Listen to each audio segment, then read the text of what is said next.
I now give the floor to Mr. Hans Grundberg.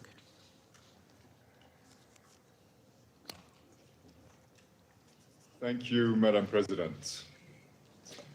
Madam President, thank you for the opportunity to update this Council on recent developments in Yemen and my efforts to mediate an agreement between the government of Yemen and Ansar Allah that sets Yemen on a path to sustainably end the conflict. Allow me to start my briefing by reiterating my condemnation of the murder of the World Food Programme staff member Muayyad Hamedi in Taiz Governorate on the 21st of July. I offer my heartfelt condolences to his family, friends, and colleagues. Let me be clear, humanitarian workers should never be a target. Any loss of life in humanitarian service is an unacceptable tragedy for the United Nations and for the people who benefit from the humanitarian community's life-saving assistance. While the United Nations family mourns the loss of Muayyad, I am greatly relieved about the recent release of our 5 UN colleagues who were kidnapped in Abyan Governorate in February 2022. I would like to express my gratitude to all who contributed to securing their release, as well as my solidarity with the other UN staff who are still held without due process in Yemen. In this regard, let us not either forget the plight of conflict-related detainees who continue to face the unbearable sorrow of separation from loved ones. I encourage both parties to continue to work closely with my office to achieve the unconditional release of detainees based on the all-for-all principle. I look forward in this regard to the briefing of Amat al-Salam al-Hajj from the Abductees Mothers Association. Madam President, turning to my mediation efforts, I have continued my engagements with the Yemeni parties and the regional member states. Last week, I visited Riyadh, where I held meetings with the President of the Presidential Leadership Council, Rashad al-Alimi, and other senior Yemeni officials, as well as senior Saudi officials. This week, I traveled to Muscat, where I held meetings with Ansar Allah representatives and senior Omani officials. Additionally, my office has held meetings over the past 2 weeks with government officials in Aden and Ansar Allah representatives in Sana'a.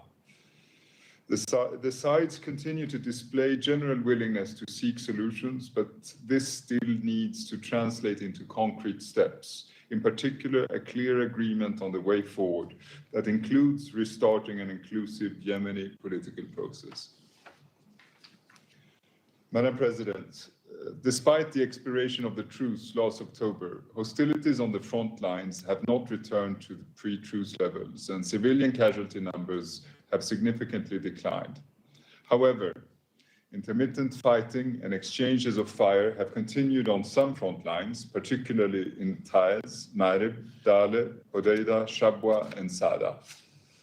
Against this backdrop, there have been public threats to return to war. This rhetoric is not conducive to maintaining a fruitful mediation environment. I call on the parties to refrain from escalatory rhetoric and to continue to use and build on dialogue channels established under the truce through the Military Coordination Committee to de-escalate incidents. Madam President, allow me now to turn to the increasingly dire economic situation. The parties continue to resort to antagonistic economic measures to weaken the other side. But these tactics primarily hurt civilians while increasing the atmosphere of mistrust. The government is still being prevented from exporting.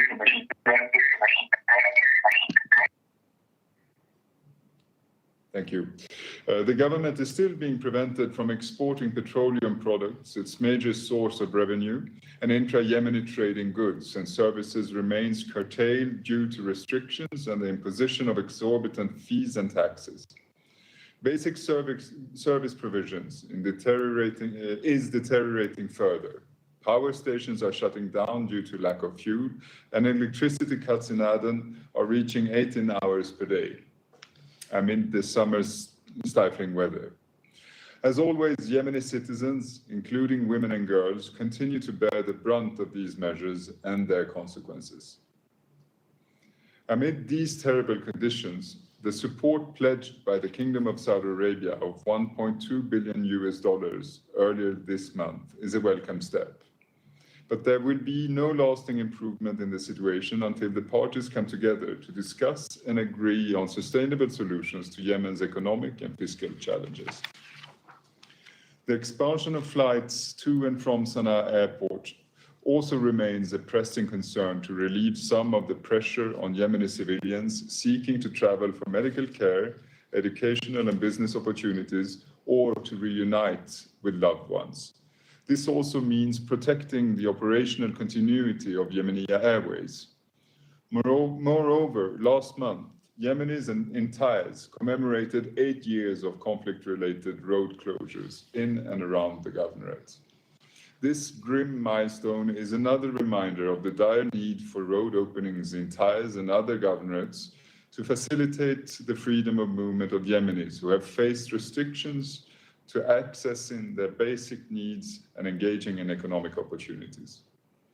Political and economic instability are fertile grounds for violent extremist groups. I am concerned by reports that activities of violent extremists have recently increased in Abyan and Shabwa governorates.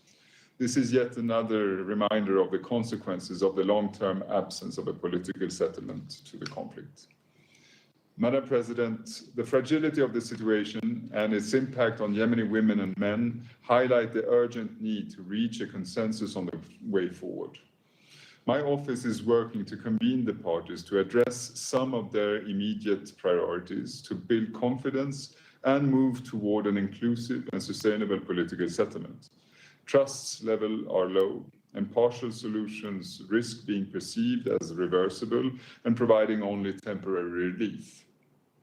For this reason, I continue to pursue a more comprehensive approach that addresses both immediate and longer-term political, economic, military, and security issues. On economic issues, my office continues to explore options with the parties on how to best respond to the needs of all Yemenis, including regular public sector salary payments nationwide, improved service provision, affordable basic commodities, a functional banking system, and facilitating commercial activity. The issue of salary payments, including the question of revenue sources, remains a central issue for which the parties need to find a mutually agreeable solution. Economic resources must not be perceived as a zero-sum game. Instead of competition, the parties should cooperate to broaden and expand economic opportunities for the welfare of all Yemenis. In addition, building on the achievement of the truce, my office continues to engage all sides on the technical elements required for a sustainable nationwide ceasefire.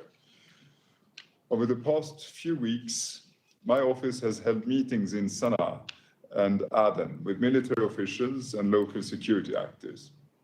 This included meetings with Ansar Allah's representatives to the Military Coordination Committee, following earlier work with the government representatives. I commend all sides for continuing internal preparations for a ceasefire, and I encourage them to make progress toward a more formalized ceasefire. Madam President, at the heart of my mediation efforts remains the resumption of an inclusive Yemeni-owned political process under United Nations auspices.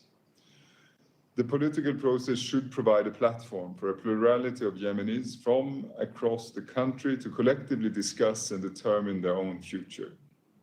It should also pave the way for reconciliation and efforts to address grievances. The recent intensification of the voices of civil society, women and youth on the challenging issues of reconciliation, grievances and injustices underlines once again the importance of the inclusion of a range of Yemenis in the political process. On the occasion of International Youth Day, which was observed on the 12th of August, I would like to celebrate Yemeni youth for their critical contribution to peace. Young people make up the majority of Yemen's population. After years of war, many Yemeni women and men have lost their entire adolescence to the conflict. In consultations organized by my office, Yemeni youth often highlight challenges related to limited access to employment and education, as well as political inclusion, and particular restrictions on participation in public life for young women. Yet, despite the challenges, young Yemeni women and men continue to lay the foundation for peace with their determination, resourcefulness, and strong belief in a better tomorrow for their country. My office will continue efforts to create space for the perspectives and voices of youth, along with other segments of Yemeni society. Madam President, the continued unity and steadfast support of this Council and the international community more broadly have been a pivotal asset for my mediation efforts. Similarly, the recent progress on FSO Safar has shown how concerted international support and multilateral cooperation can bring tangible results. The removal of the oil from the FSO Safar to a new vessel has prevented an environmental and humanitarian catastrophe.